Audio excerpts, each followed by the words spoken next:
So it has to be a subtraction, right, because of the word difference. And you need to have only two terms being subtracted, and both of those terms need to both be perfect squares. And when you have those difference of squares, when you go to factor it, you need that middle term to cancel out. So it's going to be opposite in signs. And it's going to be whatever your square root of x and whatever your square root of y would be inside. So it would be x minus y times x plus y. So if you can recognize that you have a difference of squares, you can quickly get to your factored form using that shortcut. Could you get there otherwise? Sure. All right, so let's go ahead and do one. Here's an easy one. T squared minus 36. Is it a difference, first and foremost? Yes, so we're okay there. Do I have two perfect squares?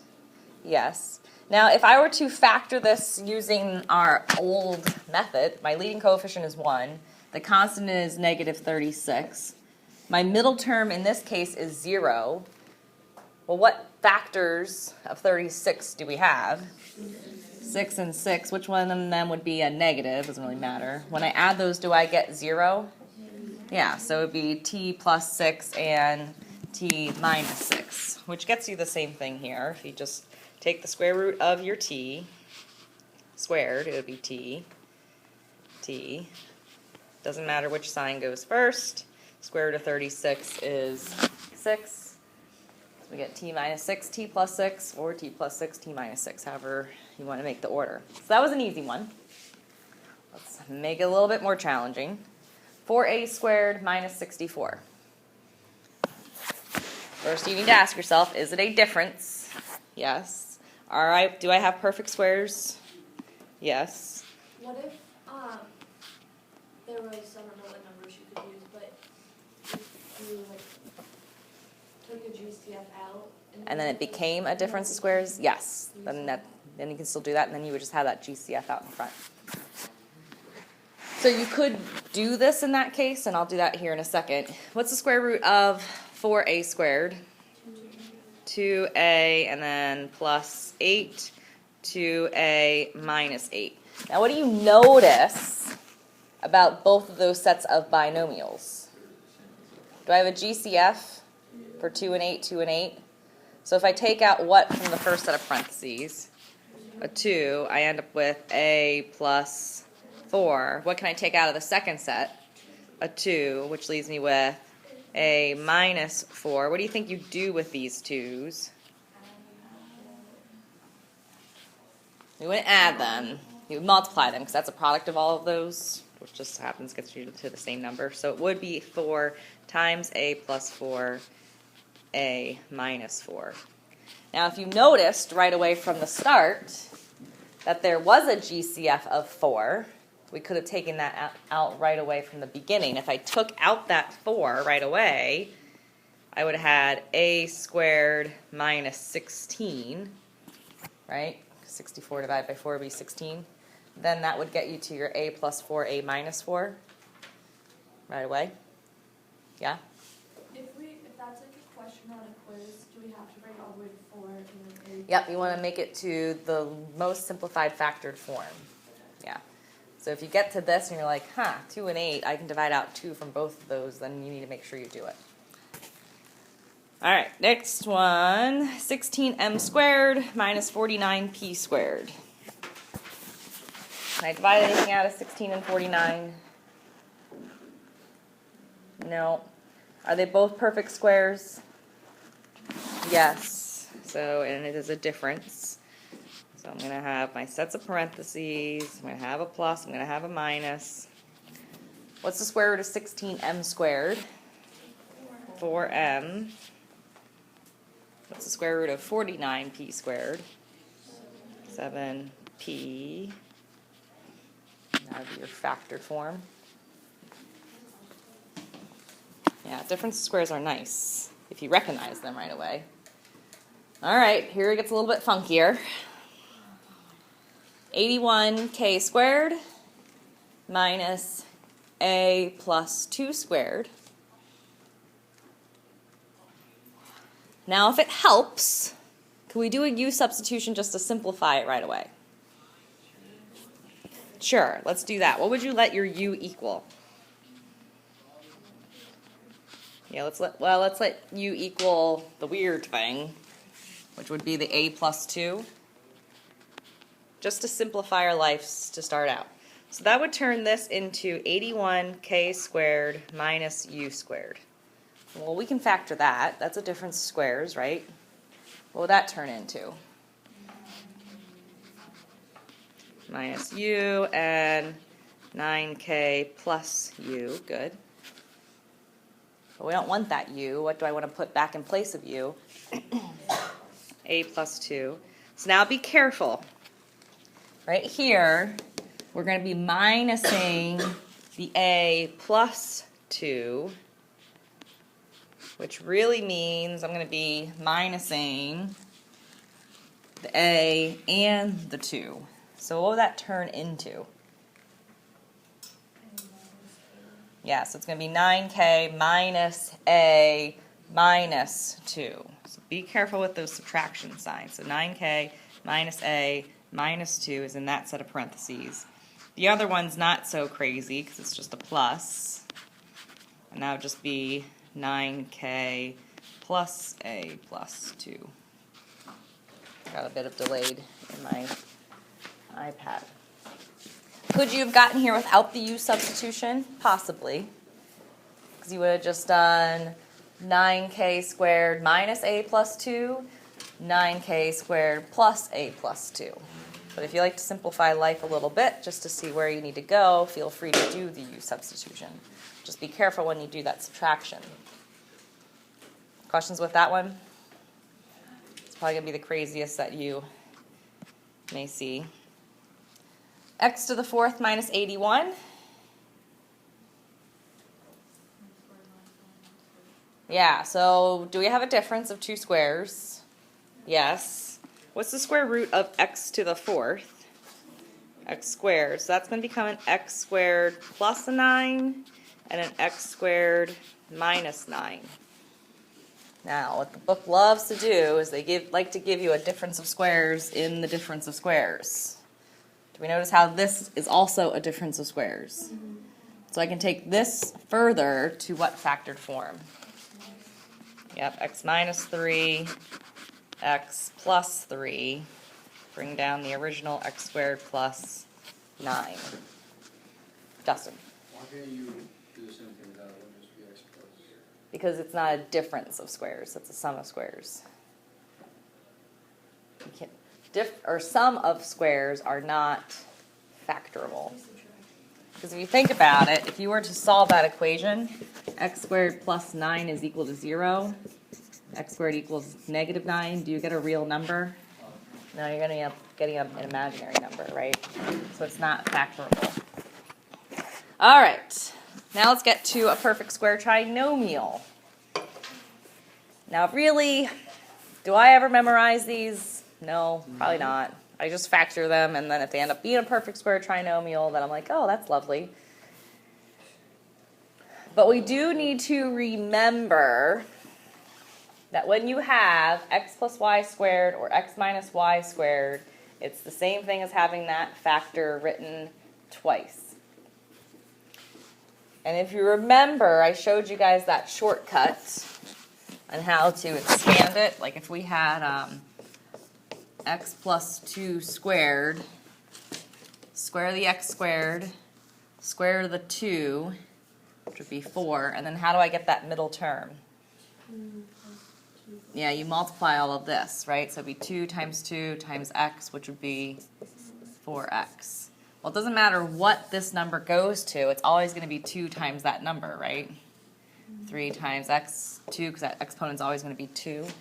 So to recognize if you have a perfect square trinomial, that's where that 2 comes from. So that's where that shortcut comes from, is this rule right here. So if you have a sum of, or a perfect square trinomial, and the sum being squared, if the first thing's being squared, the last thing's being squared, so that means we have perfect squares here and here. If I take the square root of those two things, multiply them by 2, I should get what the middle term is. And the same thing works here for subtraction, it's just that this would be a subtraction sign. So what the book is going to ask you is, can you identify whether something is a perfect square trinomial or not?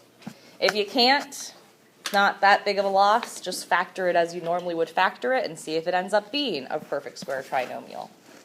Well, let's look at this one. We have 144p squared minus 120p plus 25. Is my first term a perfect square?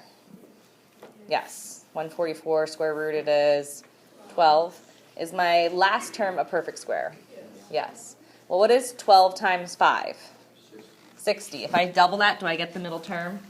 Yes. So this would be a perfect square trinomial, okay, which would be useful, because if you were to multiply 144 by 25 and then try to list all your factors, that would get you to negative 120. That might take a long time. Probably. So let's go ahead and use the rule for a perfect square trinomial. So it's going to be something squared. Is it going to be a plus or a minus inside? Minus. It's a minus because there is a subtraction sign there. So take the square root of your first, 12p. Take the square root of your last, which would be 5. Is that all it is? That's all it is. Pretty sure that's easier than just the normal. Right. But you need to be able to recognize that it is a perfect square before you can do that.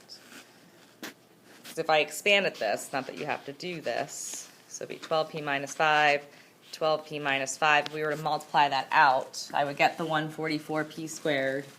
I would get a negative 60p, negative 60p, negative 120p, plus the 25, right? All right, let's look at this one. Oh boy. Spinning wheel of death. There we go. Let's check to see if this is a perfect square trinomial. 4m squared plus 20mn plus 49n squared. So are your first and your last perfect squares? Okay, so that's good. What is the square root of 4? What is the square root of 49? 2 times 7 is 14. When I double that, do I get 20? No. So is this a perfect square trinomial? No. What would that number need to be in order for it to be a perfect square trinomial? It would have to be 28, right? Okay. So can we factor it? Maybe we can try. 4 times 49 is, my brain doesn't feel like working right now, 196. Factors of 196 that get us to 20. Well, we got 298. That's not it. 196 divided by 3. Nope. 6 divided by 4. 4 and 49. Am I there yet? Nope. 96 divided by 6. 96 divided by 8. 196 divided by 7. 7 and 28. That's not getting us there. 196 divided by 12. 13. 14. 14 and 14. So what's going to happen? It's probably going to end up being fine. Good.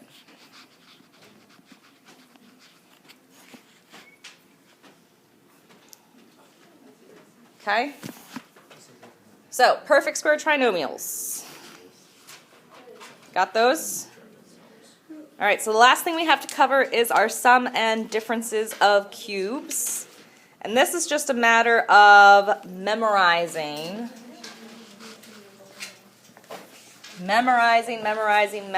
these. There's no easy way to do it. You have to just memorize it.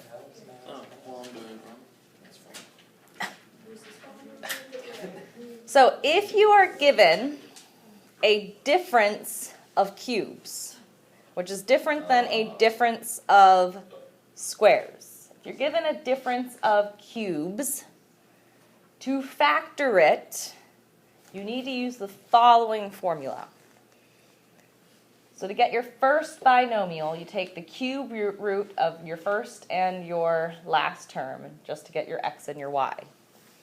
Then you need to get this second trinomial. And this second trinomial will never, ever, ever, ever be able to be factored.